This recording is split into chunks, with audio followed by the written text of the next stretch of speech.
King Charles had a wonderful day today at the Battersea Power Station, and indeed he was very, very well received by members of the public as well. He joined Raye up on stage for a bit and unveiled this nice kind of big medallion with King Charles III on it, and then also visited the Apple UK headquarters with Apple's CEO Tim Cook as well, and got to see some of the AI stuff that they are doing there. So when King Charles arrived at the Battersea Power Station in southwest London, a community choir was singing the carol We Three Kings as he arrived, and so they ended up having one in real life king there in person to listen along.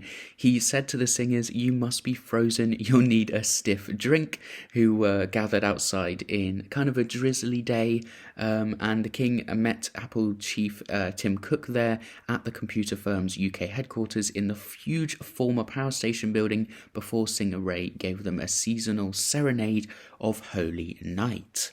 Now, much of the power station is a shopping centre, it's a mall kind of thing, and Christmas shoppers got more than they bargained for as the king appeared walking past the window of Starbucks. So these people that were enjoying a coffee at Starbucks at Battersea Power Station, not a clue what was going on, and then they look out of the window of Starbucks and see the king walking past. It must have been absolutely shocking and amazing. He started talking to some of the people who had stalls there under all of the Christmas lights, and the king is looking very healthy. He was looking very cheerful here, even though a lot of the shopkeepers here were kind of gobsmacked that the king was coming up to their stalls, and he always seems energized by the crowds, the king, joking and chatting along. And indeed, we'll see in a minute when he goes into the UK headquarters of Apple, he gets a real in-depth talk with loads of students there. It's lovely to see. When he was being steered on to the next part of the trip, a lot of the time the king didn't want to move on as quickly as he was ushered along by his aides, who kind of have to keep him to a schedule.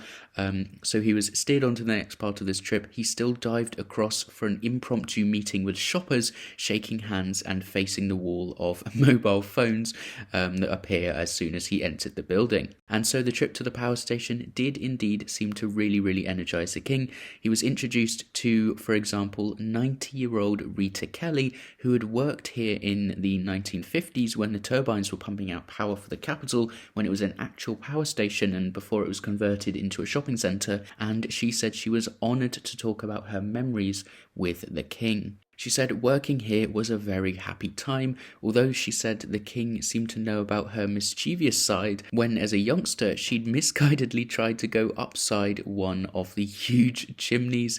Not even Father Christmas, he says, would have risked that one.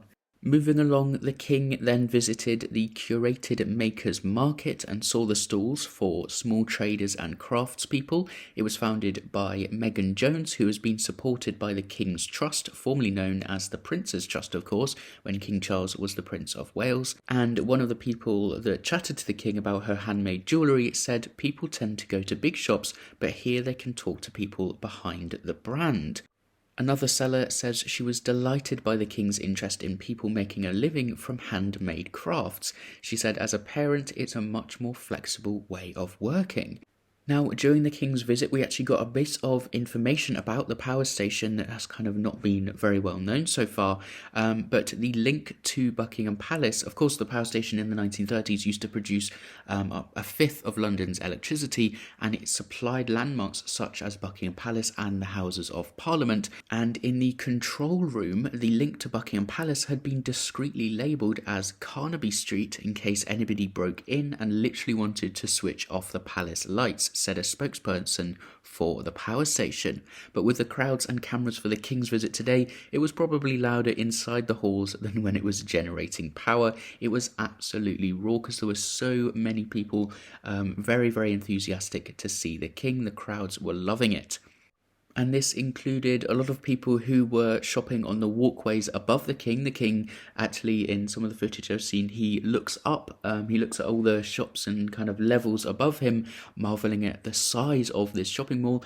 But the shoppers that are staring back down at him were kind of baffled, and he gave them a smile and a wave, but they were rather taken aback to see the king wandering down below them as they were doing some shopping. But yes, it's lovely to see these kind of natural reactions to the king's presence, the aura of the king as he just wanders through these areas, but it's absolutely wonderful to see. The king is, of course, known to be interested in architecture and design. He made his own town, for example, a while back, and this building with its 4 chimneys looking like an upside-down coffee table, this article is saying, was designed by Sir Giles Gilbert Scott, also responsible for the classic red phone box and Liverpool Anglican Cathedral. There is a strong sense of design, of course, for another business based in the power station, Apple, which the king visited after the Christmas market. The king went into the Apple headquarters to meet Chief Executive Tim Cook and was shown an example of the firm's artificial technology, which can turn a few squiggles into a fully fledged illustration. The computer company has worked with the King's Trust to help provide young people with digital skills, and the king unveiled a plaque here. Tim Cook praised the King's lifelong commitment to philanthropy and the betterment of humanity. And it is really nice to see all of the footage I'll put up in the background of the King really having an in-depth chat with some of the students here that are taking the digital course, them really talking about how ambitious they have become after taking this course. A lot of them weren't too sure about it at the beginning, but now they are really confident in their own abilities, and talking to the King about it really seemed lovely for them. A great honour indeed. There's a message also about the times and how they've changed in how Apple now occupies these old buildings. Of course, this power station once used 1 million tonnes of coal a year, dug up in coalfields in Wales and northern England.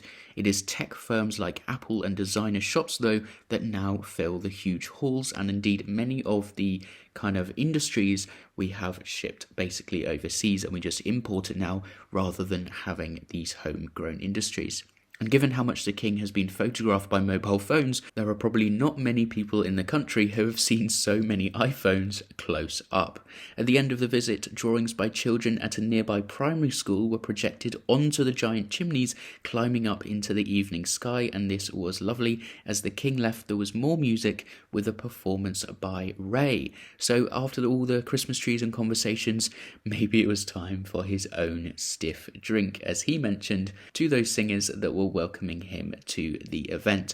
So absolutely wonderful day today. I actually hadn't looked ahead in the Royal Diary to see that this was happening, so it was a really nice surprise to see when I opened Instagram these lovely pictures of King Charles meeting these singers, meeting people at the Christmas market, shaking hands with all these baffled people who had no idea the King was going to be there at that point, but had the honour of meeting him. And all of the students also in the Apple headquarters. I'll be putting lots of pictures and videos up in the background as I'll be talking, so you can see and get a feel of just how amazing this day was. So yes, let me know what you think about this in the comments down below. Thank you very much for watching all the way along to the end. If you'd like this video, give it a like and subscribe to the channel, but as always, I will see you next time.